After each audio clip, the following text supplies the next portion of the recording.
Hello, everyone, and welcome to Mind2Mind. I'm Tiffani Neilson, and with me is my incredible co host, Dr. Joe Perez. How are you doing today, Dr. Joe? Hello, Tiffany. I'm doing great. Thanks for asking. How are you doing? I'm fantastic. And Super. today's theme is celebrating love in honor of Valentine's Day. So to give you a brief overview of the topics that we'll be covering in today's show, we'll discuss love stories, love in the time of COVID, love and food, love and travel, and self-love. And before we get started, do you have any exciting updates to share with us, Dr. Joe? Indeed, I do, Tiffany. Um, so I am looking forward to conducting an in-person data storytelling workshop in a couple of weeks. I'll be doing this for a really neat organization in Raleigh for IT professionals. It's called Triangle UXPA. I'm going to be covering some best practices that hopefully will empower them to leverage both beauty and brains as they help decision makers get the insight that they need from their data. And then I'll be speaking at an HR conference in Atlanta next month, challenging folks to rethink their professional development strategy as they consider whether teaching, coaching, or mentoring works best as a methodology. That one I call Making Madness Behind the Method. I have quite a bit of fun with that one. So, how about you, Tiffany? What's going on with you? Well, I'm getting ready to go to sunny Florida for the IoT Woo! Evolution Expo next week, where I will be moderating three different sessions. So I'm really looking forward to that. And we're gearing up for our Green Things Summit coming up in April. So lots of organizing to do for that. Contact me if anyone would like to be a speaker, by the way. Yeah. and, and to get back to today's topic, I thought I'd kick things off with a couple jokes, Dr. Joe. All right. That's good. I love it. Please So what do you indulge call me. two birds in love? Two birds in love. Well, the obvious would be lovebirds, but that's probably not right. No, I give up. What do you call two birds in love? Sweethearts. Oh, oh man.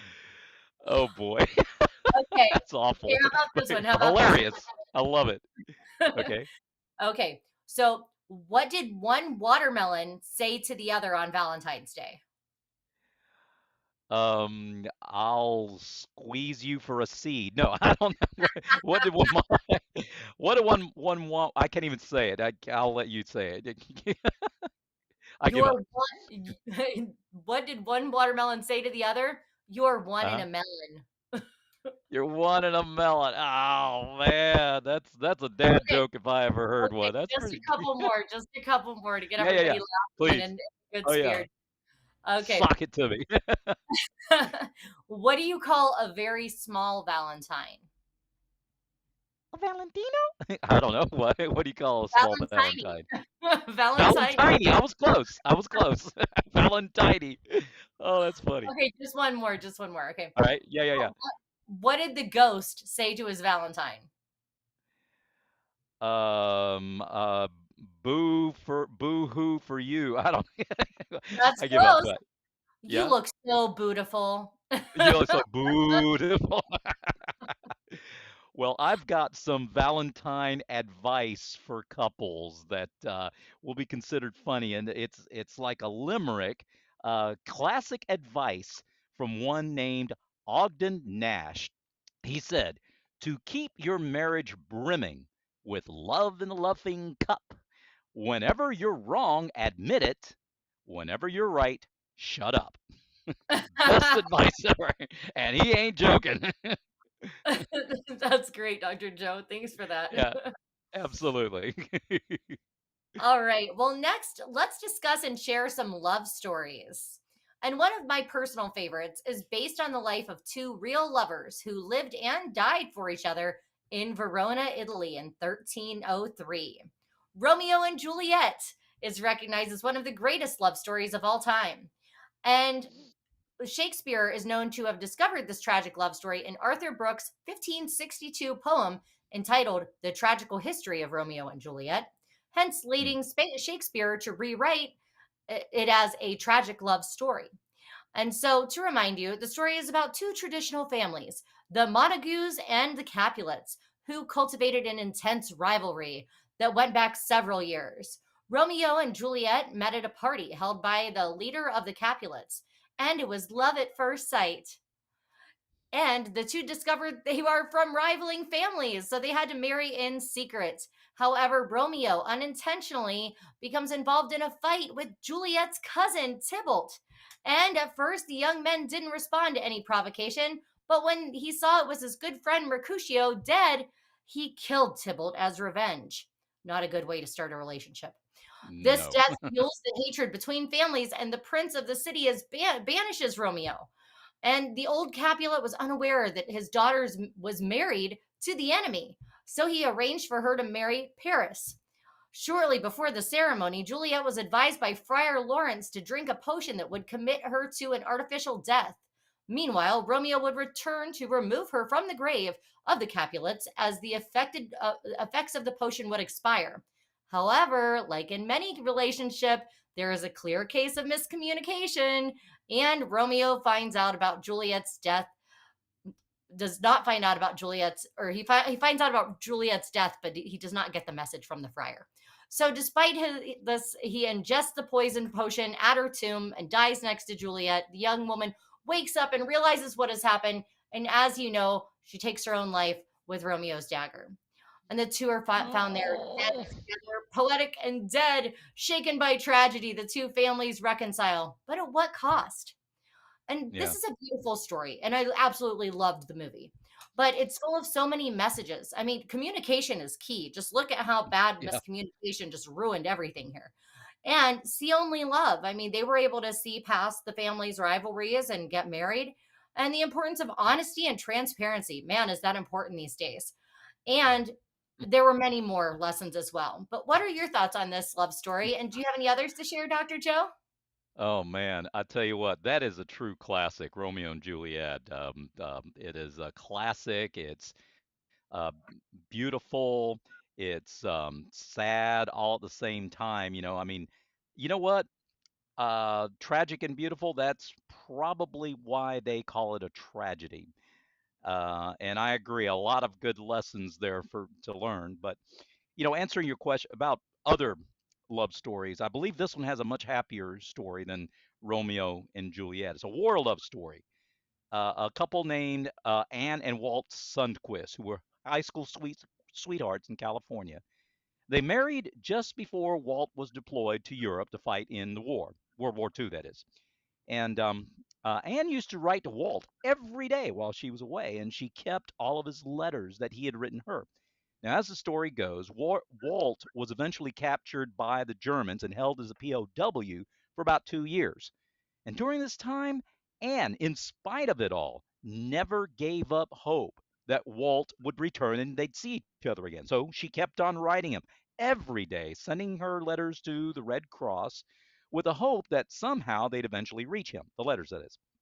Well, when the war ended and the prisoners were finally freed, Anne and Walt were finally reunited. Think about it. They had been apart from each other for nearly 3 years. But in spite of that, their love for each other was just as strong as ever. Well, they returned to California, started a family, and stayed together until Walt passed away in 1997. They continued to live in the home that they had built together, surrounded by the letters and the memories of their love story until she herself passed away in 2008. It's amazing to see how their love endured all of that adversity, all of that separation, and not knowing what was going to happen, right? They somehow they made it. And this, I don't know, this is a much nicer story than not communicating and not realizing, oh, gee, that poison that my fiance or wife took was not real. Gee, I'm supposed to get her out of the grave. I'm supposed to rescue her. Again, lack of communication, and they could have saved each other's lives if it weren't for all that. But But hearing love stories like this one from Walt and Anna, you know, it reminds me of the type of love that parents have for each other. You hear about people, they talk about, oh, my parents have a wonderful love for each other, and how I wish I could have that same kind of love. Don't you think, Tiffany? Do you see it like that? Well, you brought up so many good points, Dr. Joe. And yes, I do see it like that. And it's almost like Yeah. the love that parents have for a child that is much different than even the love between two partners because it's just a different dynamic. But, Yep. and going back to what you were saying about how, the tragic story versus this total love story, I think you kind of have to go through like trial and error. And it takes making all these mistakes before you learn from the Yeah. mistakes, and then you're able to move forward and not make those mistakes again. And sometimes it takes several bad relationships. I know for myself personally, it took a few bad relationships for me to actually find a good relationship, so I'm really happy right now. So it worked out well for me. But my parents, they have an incredible love story, and Aw. they have been happily married for over 40 years now, and their relationship has taught me so much about perseverance and overcoming challenges and sticking together and showing each other unconditional love.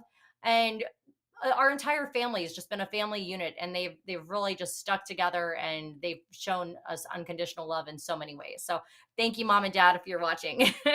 Aw. Dr. Joe, another love story that I admire is about your marriage. Aw. So what keeps your love strong, and do you have advice for maintaining a healthy and loving relationship?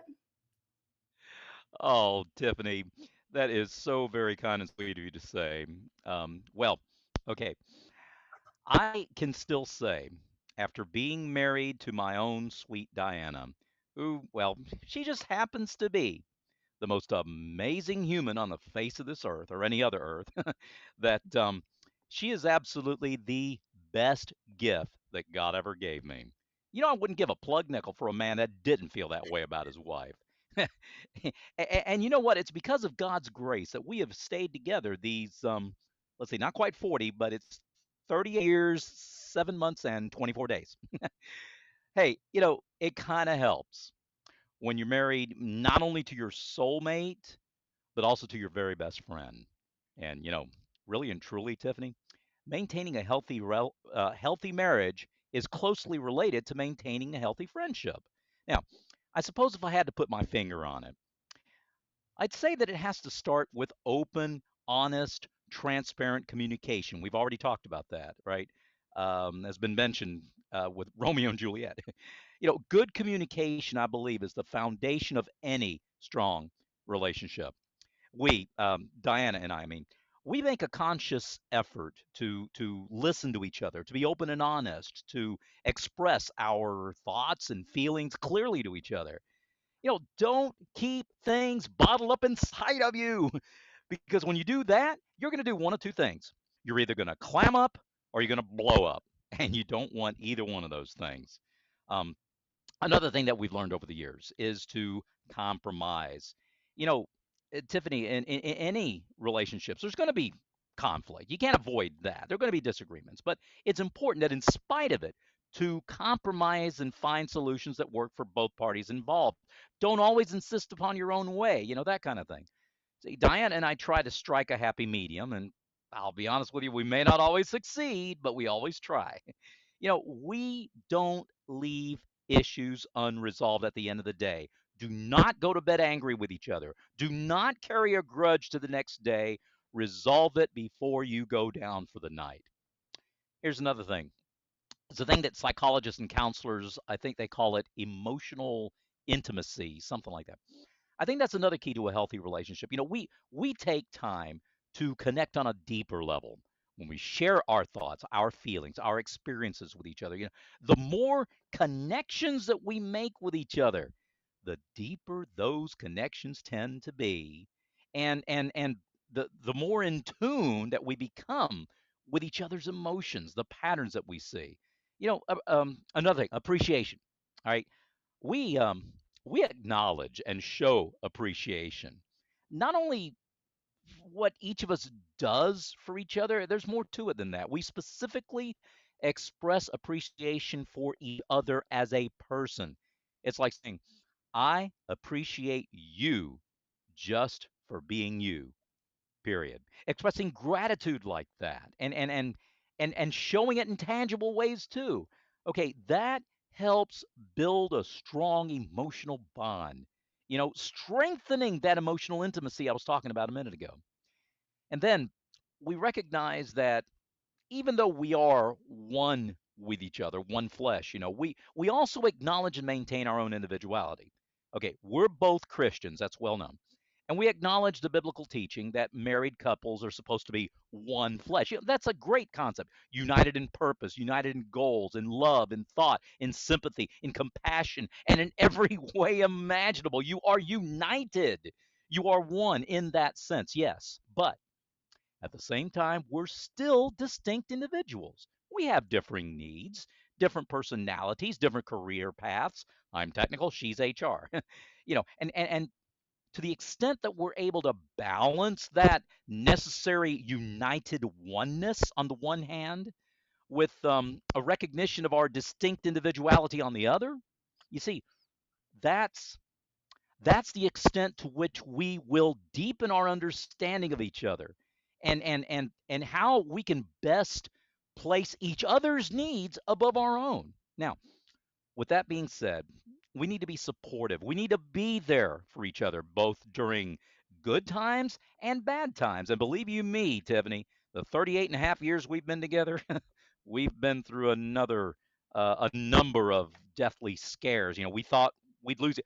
I thought she was going to lose. She thought she was going to lose me. I was going to lose her. You know, the phrase in sickness and in health, hey, that is not just a bunch of empty words that you're going to say at a ceremony. It is a vow, it is a promise. It's something that you hold yourself to and you keep with all your might. Diana and I value each other more than anything else, more than anyone else in this world. And when you offer emotional support and encouragement, working together to overcome challenges, you strengthen those ties that knit your hearts together.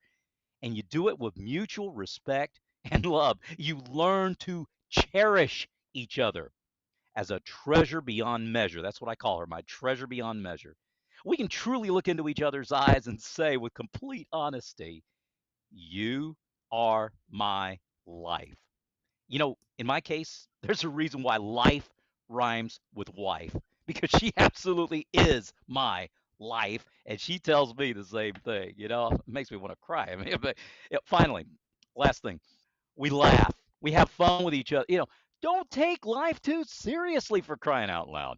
Make time for fun and laughter. Having a positive outlook and a sense of humor can help keep things light and enjoyable when those tough times come. Above all, our mutual shared faith in God and acknowledging that it's His grace alone that gives us both the strength that we need to tackle any obstacle that comes our way and do it together. That's the foundation for it all. That's the glue that gives us meaning in life and keeps us together and ensures that, well, we enjoy it all along the way.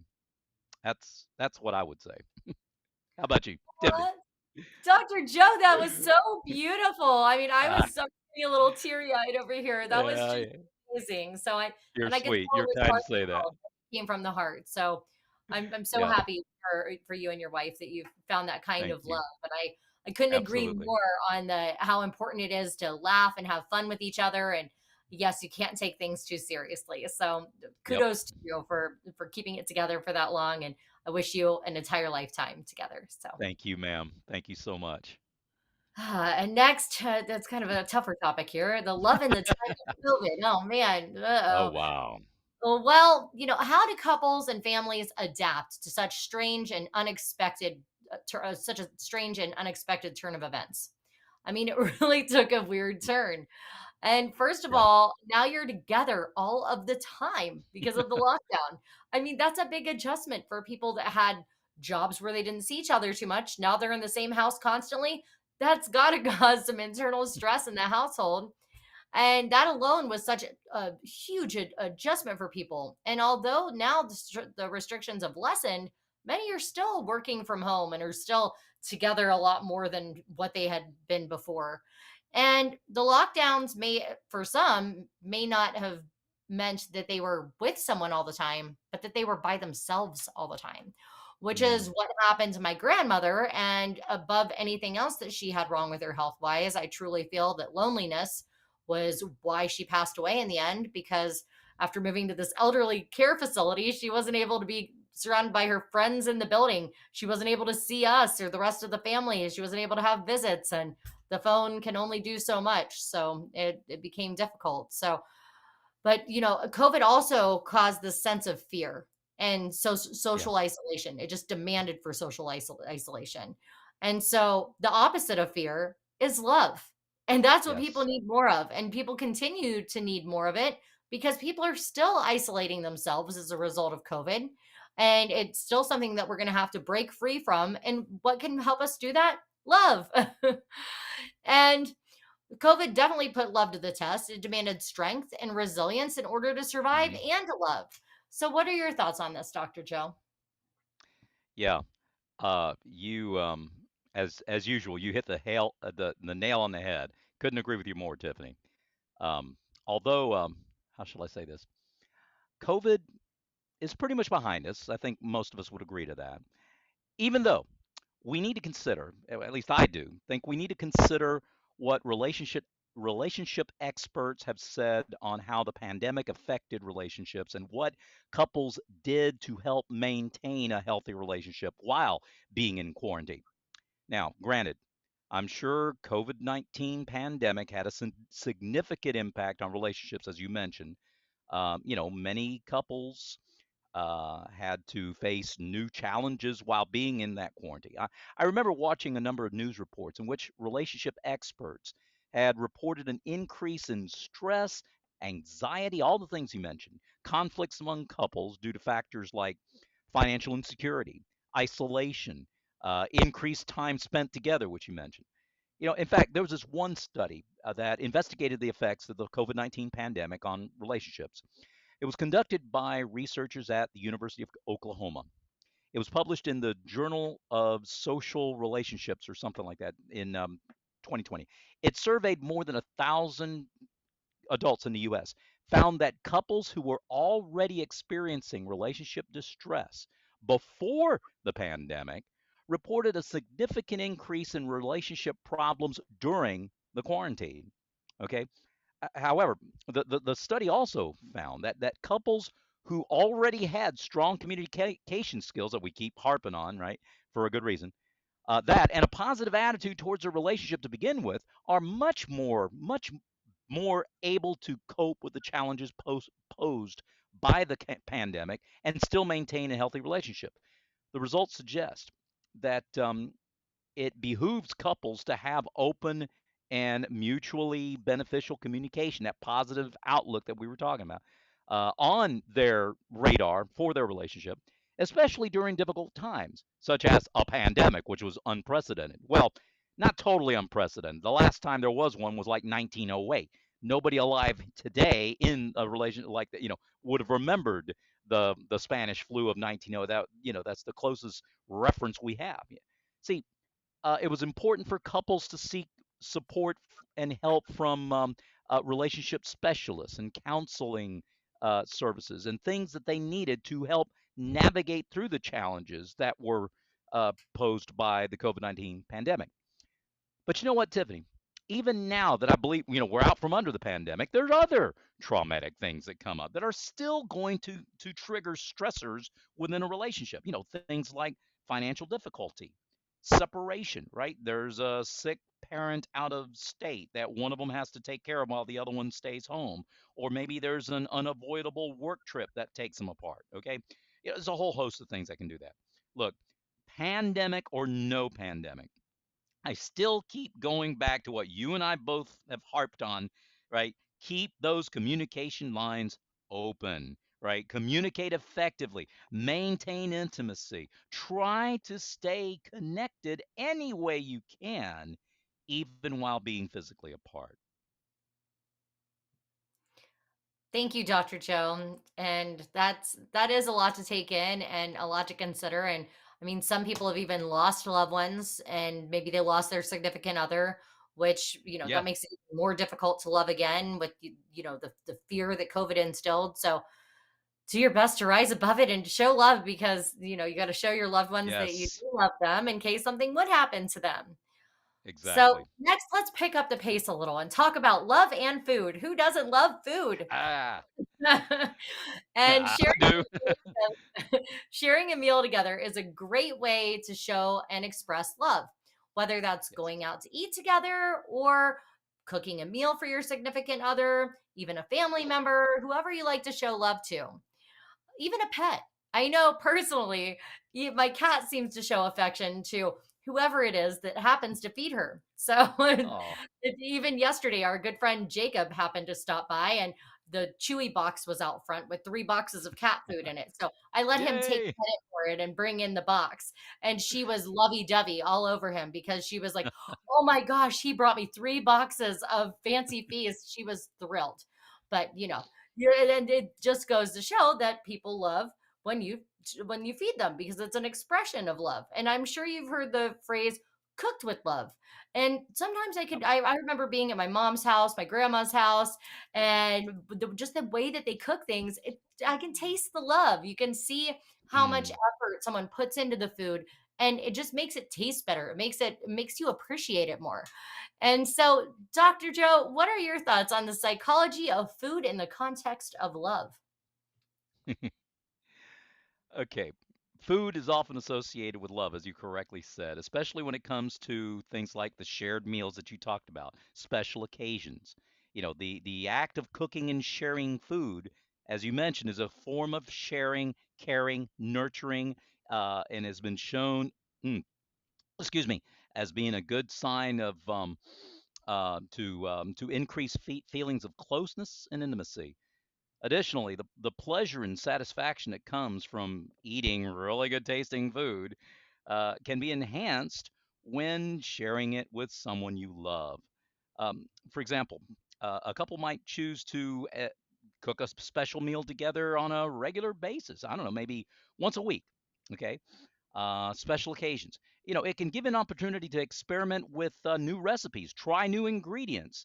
Above all, the important thing is to spend quality time together as you explore combining things that would never make any sense, for example.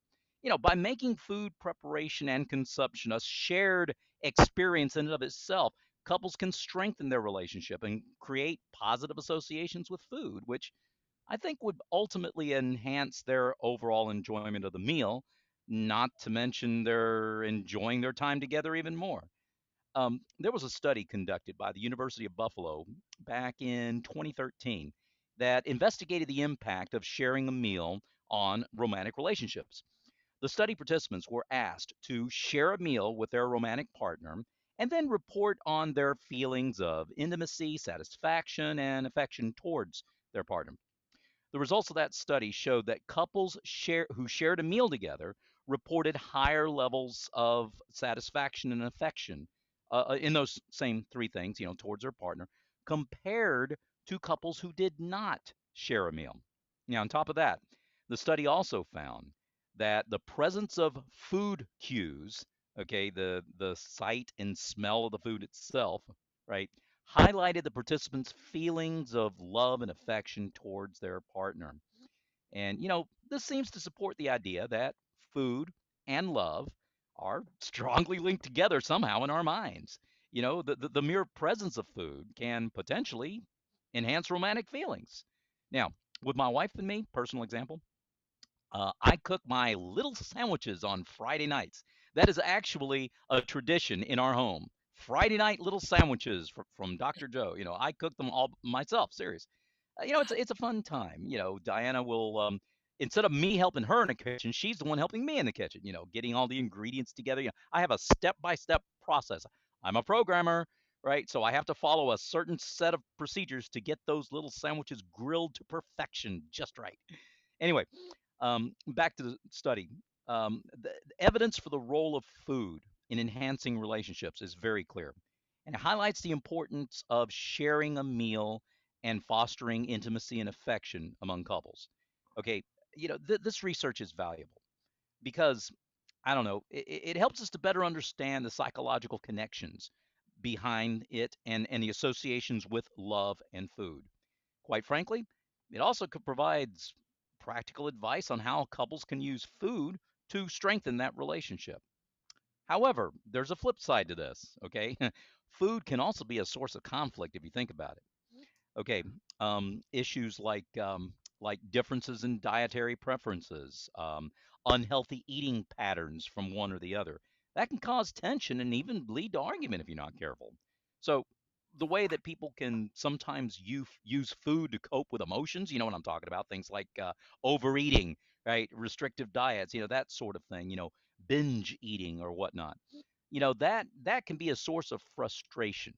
Okay, and again, we go back to that communication thing that we keep talking about. Talk about feelings, work things out, right? Work through these issues rather than sitting down with a tub of chocolate ice cream and polishing it off, right? Look, to sum all this up, this psychology of food in the context of, yeah, I love the way you put that, Tiffany. That sounds so cool. I don't know, psychology of food in the context of love. Okay, yeah, this whole thing is multifaceted, right?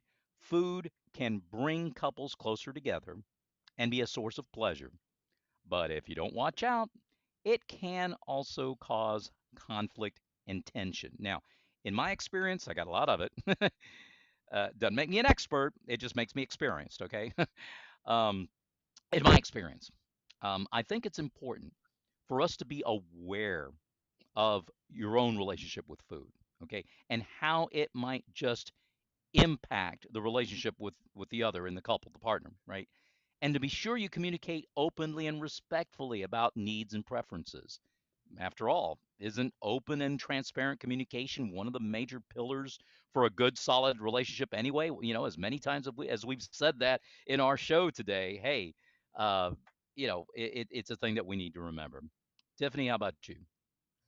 Dr. Joe, I'm so glad you brought up this whole food can lead to conflict part because Yeah, I know from experience that when I get hangry, I'm not very pleasant to be around. And so, I you love it. know, Hangry, right? when you're starving, it's stressful. So, when you're satisfied and you will have a full stomach, I can think better. I'm more pleasant to be around. I laugh more. I smile more because you're fulfilled. You're satisfied. And it is important. It's Yeah. definitely a key to every relationship, which is why I'm so pleased that my significant other cooks for me all the time. He's so sweet. So I'm so blessed Oh, one that looks out for me in that way. And if I could cook, at that level of quality, I'm sure that I would cook more meals. But I don't even want to go out to eat anymore because he's such a good cook. So anyway, thank cool. you for cooking. Yes, ma'am. You got and, it. and I hope to one day try your little sandwiches, Dr. Joe. Oh, If absolutely. You will love I'm them. ever in North Carolina, I'll have to stop by Yep. with my Please do. significant Please do. It's got other. to be on a Friday, though, because Friday's the day that we do it. But even if it's another day, we'll work it out. It doesn't have to be Friday. All right. Tiny sandwiches it is. Yep, Valentine yep, yep. sandwiches, perhaps this Yeah, Friday. there you go. Yep. All right. And next, let's talk about love and travel. And I Ooh. love to travel and taking time out to spend quality time with those that you love, your significant other, your family. It's so, so, so important. And I think that's one of the reasons why my parents have had such an amazing relationship is because they travel constantly. Growing up, several Hmm. times a year, we would take all kinds of vacations. Longer vacations, they never even flew until I was out of the house. So we were driving from Ohio to Orlando to go to Disney World. We were driving to Myrtle Beach. We were driving to Gatlinburg, Tennessee, Niagara Falls, and New York City. I mean, they've taken us all over. We even did the family road trip out to Las Vegas at one point. So that Hmm. was fun. I felt like the Griswolds, but it's key to having this loving relationship. And even now that we're out of the house, they still go on vacations really quarterly, even if it's a day trip or a short overnight trip somewhere, just to spend that quality time and get out of the monotony of being on the computer, on your phone. I mean, they both work Right. two jobs, so they're constantly working. So it's so important to take that time out to spend quality time with those that you love. Yep. And Dr. Joe, in your opinion, what is the importance of getting away once in a while? Ah, the importance of getting away. Well, Tiffany, Diana and I have found that that's the case. We need to get away. There's several benefits that I see in planning a romantic getaway. Okay. First of all, you get quality time together. I mean, wow, wow. Yeah, what an amazing opportunity for a couple to spend quality time together away from the distractions and stress of daily life. This can help to strengthen those connections that we've been talking about, deepening that bond. Secondly, you gain new experiences. Going on a romantic getaway, well, it's going to give you the opportunity to try new things and create new memories together, as you mentioned was the case with your own family. This can help to inject in excitement and newness and keep things fresh. And thirdly, you'll love this because, I'm repeating myself again. Improve communication. Okay. Before anybody throws rocks at me and thinks that I'm beating a dead horse here, here's what I mean in the context of travel, all right, and getting away. Spending time together in a new and different environment can also improve communication between partners. See, couples are often more likely to open up and talk about deeper issues when they're away from their daily routine. Now, that's the case with me and Diana. Okay. And lastly, um, recharge and relax. Wow. What an opportunity, right, to help reduce stress and improve your overall well being by relaxing. And if you think about it, in the long run, this recharge and relax business can also help to improve your ability to handle the challenges of day-to-day life when you finally do get back to the nitty-gritty. Okay. you know it doesn't have to be a super fancy, exorbitantly expensive trip in order to be fun. You'd be surprised as to how reasonable a bed and breakfast can be, for instance, compared to, say, a swanky four-star hotel or something. And my wife was ecstatic when I took her to a B&B. We went to a recent trip on one of our anniversaries. And this particular B&B, it was a log cabin. Yeah, how cool is that? Right. We've never stayed. Yeah, log cabin. Never stayed in a log cabin before. She's always wanted to do that, as have I. And I had these little surprise side thingies every day, a separate little thing planned. I made arrangements to sing to her in a restaurant one night. Little extras here and there that didn't really add much to the overall cost, but it certainly multiplied the value. Here's my point. Whatever you do something special for your significant other. Okay? Show them how much value they have in your eyes. And a romantic getaway is one really neat way to accomplish all that without necessarily breaking the bank. And you know what? Even if you do end up spending a bit more than what you intended to spend, guess what? She's worth it, guys. Okay? And you are worth it too. Tiffany? Oh, I love that, Dr. Joe. And I'm telling you, log cabin in Gatlinburg, Tennessee, you'd love that too. Yeah, It's yeah, yeah, yeah. not far from you. And, just looking at, some different options for people if they are on a budget. I mean, there's so many state parks and just beautiful places to just go and have a picnic, go do Yeah, some hiking, and, go do something that the other person likes and compromise. Don't just take them somewhere that you right. like, take them somewhere that they actually like too. I think those are all really, really key tips there. So thank you for sharing all those, Agreed. Dr. Joe. Yes, ma'am. And lastly, we're going to talk about self love. And last year, we talked about self love a little bit, but I just wanted to Mhm. reiterate this because it's so important. And it's essential that you love yourself in order to be loved by others and to love others. And so I thought I'd share a few tips on how to cultivate self love so that you have the ability to love and be loved. First of all, be mindful, become mindful. People who have more self-love tend to know what they think, what they feel, what they like, what they want. And we've talked about mindfulness in several of our series. So be mindful and Mhm. act on what you need rather than what you want, and know what you want and recognize the difference between your wants and needs. And if you need something, then say you need it. But if you want something, then say you want it. And that will also help create this sense of self-love. Practice good self-care. Be good to yourself. Be kind to yourself. Do things that are good for yourself. Eat good food. Set boundaries. Then this involves how you treat others and how you let others treat you. And protect yourself, because feeling safe is key to feeling love and being able to love. And that's a part of self love. So protect yourself. Make sure that you feel safe always.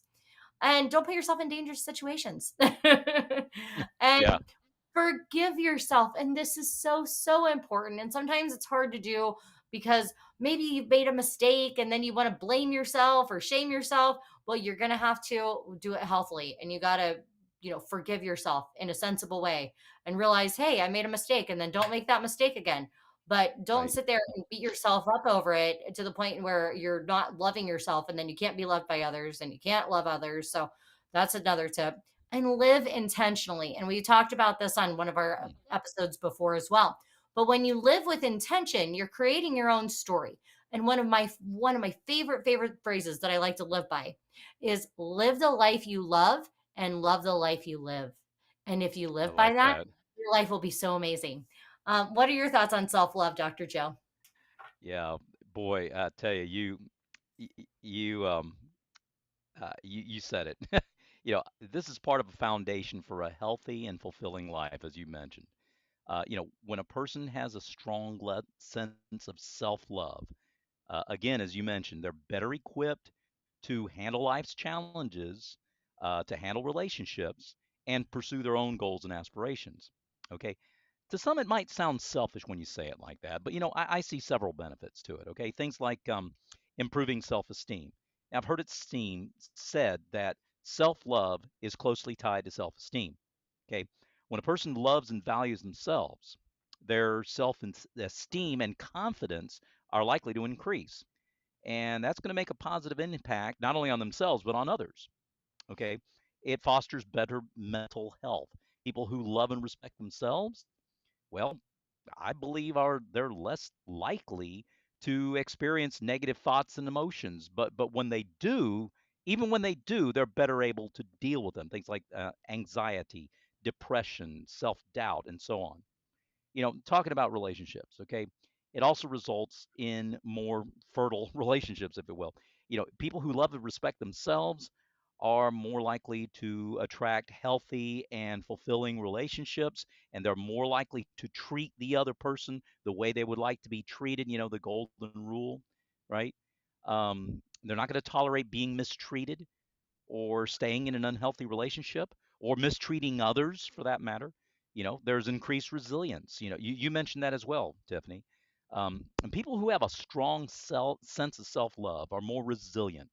Okay, they're better able to bounce back from life's challenges and failures. One more thing, improve self-care, right? When a person loves and accepts himself, well, they're more likely to engage in self-care behavior, like exercise, healthy eating, getting rest, and that's going to improve their overall well-being. So yeah, you absolutely hit the nail on the head with this one, Tiffany. I echo everything that you said and more. Thank you, Dr. Joe. Yes, And thank ma'am. you so much to everyone for joining us today for this special edition of Mind to Mind Celebrating Love. And this episode was aimed to celebrate love in all of its forms and provide you with tips and advice and inspiration. So I hope that that worked for you and that you have some inspiration to take into your current relationship, your next relationship, your relationship with yourself, your relationship with your pet, whatever it is. Celebrate love on Valentine's Day and every day. And thank you so much, Dr. Joe, for being such an incredible co host. Well, Tiffany, I couldn't do it without you. You are the absolute incomparable co-host as well, my friend. Thank you again, everyone, for watching, and we'll see you again soon. So happy Valentine's Day. Yep. Spread the Bye-bye, love. everybody. Bye bye.